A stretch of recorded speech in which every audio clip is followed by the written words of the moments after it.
My video tutorial will provide you with help to get rid of the ransomware called Nigra. Nigra is the ransomware that may damage the files.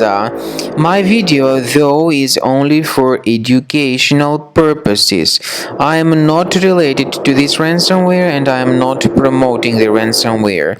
In the video, I will show you the negative impact of the ransomware and will give you some recommendations on how to possibly recover the files. So you can now clearly see that before the ransomware's attack, we are able to open our files without any troubles. But sadly, because of certain leaks and vulnerabilities, this Nigra ransomware may be very easily injected.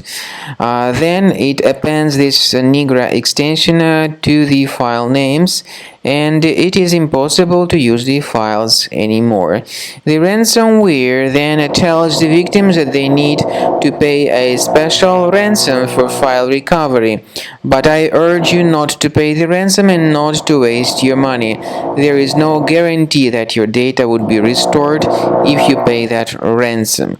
I recommend you to remove this ransomware with Combo Cleaner by going to the page combocleaner.com, download the application, install it, and then click on Start Scan button.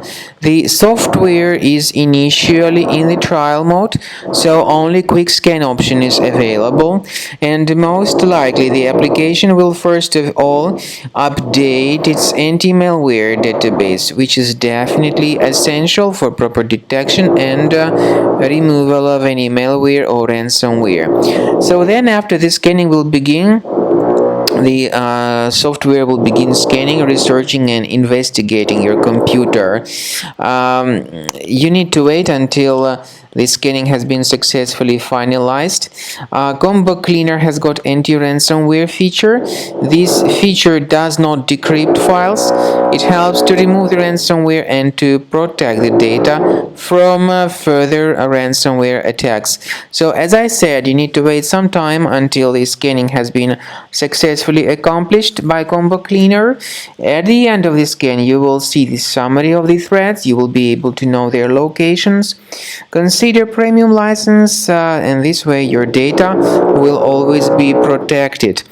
Speaking about file decryption, please find a special link in the description to this video, which will give you more information about how to possibly recover the data that was damaged and encrypted by this particular ransomware called Nigra.